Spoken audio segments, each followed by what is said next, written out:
4G ఉన్నా పర్లేదు, మాకు 4G ఉన్నా పర్లేదు. 5G రా 6G రా మేము కోరుకోవట్లేదు. ప్రజల్లో చైతన్యం వచ్చేలా అప్డేట్ రావాలి, ప్రజల్లో మార్పు వచ్చేట్లా అప్డేట్ రావాలి. కానీ ప్రజల్ని పిండి పీడించేలా అప్డేట్లు మాకు వద్దు. ఒకప్పుడు 11 రూపాయలు ఇస్తే మరి రప్ప గీకి ఆ నంబర్ ని కొడితే మిస్డ్ కాల్ ఇచ్చి కట్ చేసేటోళ్ళం. ఆ రోజులే బాగున్నాయి బ్రో. Hi bro.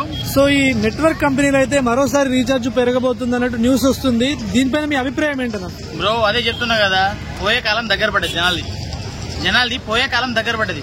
అంటే మనము ఏంటంటే ఈ కంపెనీల ద్వారా మనము ఇన్ని అంటే 1Gలు 2Gలు 3Gలు 4Gలు 5Gలు 6G రాబోతుంది కదా. ఇప్పుడు ఏంటంటే డేటా స్పీడ్ రావాలి, వీళ్ళు కొంచెం ఖర్చు పెడుతున్నారు, ఆ ఖర్చు మనమే తిరుగుతున్నారు. ఈ వచ్చే లాభం చాలక ఇంకా లాభానికి కకృతిపడి చేస్తున్నారని చెప్పి నేను అనుకుంటున్నాను. అంటే జనాల ఒకప్పుడు చూసుకుంటే మనం 10 రూపాయలు రీఛార్జ్ స్టార్ట్ అయ్యేది, ఇప్పుడు మినిమం 300 400 పెట్టాలి. ఒకప్పుడు 11 రూపాయలు ఇస్తే మరి రప్ప గీకి ఆ నంబర్ ని కొడితే మిస్డ్ కాల్ ఇచ్చి కట్ చేసేటోళ్ళం. ఆ రోజులే బాగున్నాయి బ్రో. కాకపోతే పోనీ ఎక్కడి నుంచి ఇచ్చారు, ఒక మహానుభావుడు రిలయన్స్ జియో నుంచి వచ్చారు, ఆయన వచ్చి ఫ్రీగా ఇచ్చాడు, అందరికి ఫ్రీగా పంచి ఎంత వాడుకుంటే అంత అన్నాడు, మీ ఇష్టం వచ్చినట్టు చేసుకోండి అన్నాడు. ఆ తర్వాత అందరూ దానికి అలవాటయ్యారు. అలవాటైన తర్వాత 150 రూపాయలను పెట్టాడు, 200 పెట్టాడు, 239 అని పెట్టాడు, 250 అని పెట్టాడు, ఇప్పుడు 359 రూపాయలని పెట్టాడు. అంటే నెల ఖర్చు నెలవారీగానే పెట్టాను చెప్తున్నాను. సంవత్సరాలు దాటుతున్నాయి వేరే, కానీ నెలవారీగా చేసేది మాత్రం ఇట్లా 350 400 అట్లా కూడా పెడుతున్నారు. అంటే మినిమం రీఛార్జ్ 300 400 పెట్టడం ఎట్లా చూస్తారు మీరు? ఇప్పుడు చిన్న ఫోన్ లో అంటే స్మార్ట్ ఫోన్ కాకుండా టచ్ కీప్యాడ్ ఉంటది కదా, కీప్యాడ్లలో యూజ్ చేయాలి అనుకున్నా కానీ మినిమం 250 పెట్టాల్సి వస్తుంది. అప్పట్లో మళ్ళీ ఆ కీప్యాడ్ లో నుంచి మళ్ళీ 29 రోజులకి 28 రోజులకి ఇవ్వడు, 20 రోజులకి 22 రోజులకి అట్లా ఇస్తున్నాడు. అంటే ఈ చిన్న ఫోన్లలో వేరే నెట్వర్క్ వాళ్ళు కూడా ఎందుకు మరి వీళ్ళని కాపీ కొట్టి ఎప్పుడు VI అది ఇది ఉంది ఇంకోటి, దాని నుంచి కూడా ఫ్రీగా 50 రూపాయలకు ఒకటి ఇస్తున్నా అని చెప్తారు. అది పుసుకున్న డేటా చూసేసరికి అయిపోతుంది. అంటే మన ఫోన్లు ఫాస్ట్ ఉన్నాయి, మన ఫోన్లు 5Gలలో ఉన్నాయి బ్రో. మన ఫోన్లు 5Gలలో ఉన్నప్పుడు అదేంటంటే అదేమవుతుందంటే పుసుకుని అయిపోతుంది. వాడు ఇచ్చేది 1 GB, వాడు 50 రూపాయలకి ఇస్తుందని చెప్పి 1 GB అది అప్పుడే అయిపోతుంది.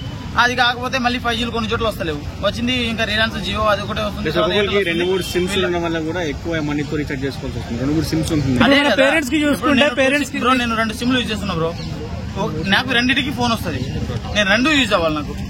అయితే నేనేం చేస్తున్నా, ఇప్పుడు అది రీఛార్జ్ చేసుకోవాల్సింది, ఇది రీఛార్జ్ చేసుకోవాల్సింది. మా ఇంట్లో 4 ఫోన్లు ఉన్నాయి, నలుగురికి 4 ఫోన్లు ఉన్నాయి. నలుగురం 350లో పెడితే 1600 రూపాయలు మేము దానికే పెడుతుంటే ఇంకా నెలవారీగా ఎట్లా అసలు మాకు ఎట్లా గడుస్తుంది? మళ్ళీ ఇప్పుడు ఇంకో పెంచుతా అంటే ఇప్పుడు మళ్ళీ 500 చేస్తాడు ఆ నెలకు. అంటే సరే ఇవి చేస్తున్నారు కదా, అంటే రోజువారీ కూలీలు ఏమైనా పెంచుతున్నారా? వీళ్ళు కూలీ చేసుకునేటప్పుడు స్మార్ట్ ఫోన్ యూజ్ చేస్తున్నారు, ఐఫోన్లు కూడా యూజ్ చేస్తున్నారు. మరి కూలీలు ఏమైనా పెంచుతున్నారా? కూలీలు కూడా ఏం పెంచరు. అట్లాంటప్పుడు సిమ్ కార్డుల మీద రీఛార్జ్ ఎందుకు పెంచడము? అది మరి గవర్నమెంట్ మీరు ఏం చెప్పదలుచుకున్నారు? ఇట్లాంటి వాటిని కట్టడి చేయాల్సిన అవసరం ఉందా?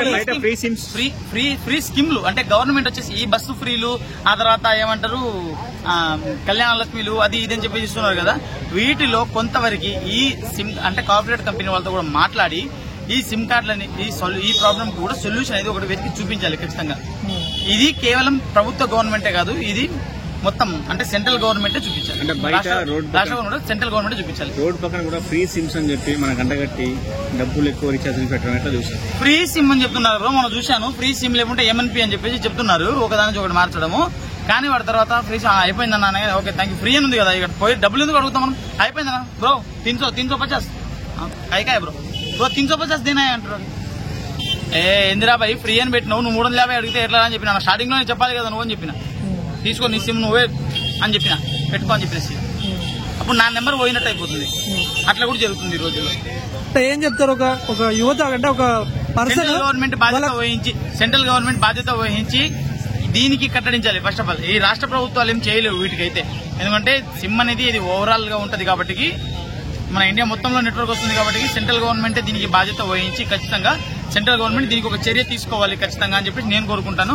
అలాగే కార్పొరేట్ కంపెనీలతో మాట్లాడి ఈ వీళ్ళ రీఛార్జ్ అని కొంచెం తగ్గించి జనాలకి కొంచెం ఉపయోగపడేలా 4G ఉన్నా పర్లేదు, మాకు 4G ఉన్నా పర్లేదు, 5G రా 6G రా మేము కోరుకోవట్లేదు. మాకు అప్డేట్ రావాలి, ఎట్లా రావాలి? ప్రజల్లో చైతన్యం వచ్చేలా అప్డేట్ రావాలి, ప్రజల్లో మార్పు వచ్చేట్లా అప్డేట్ రావాలి. కానీ ప్రజల్ని పిండి పీడించేలా అప్డేట్లు మాకు వద్దు.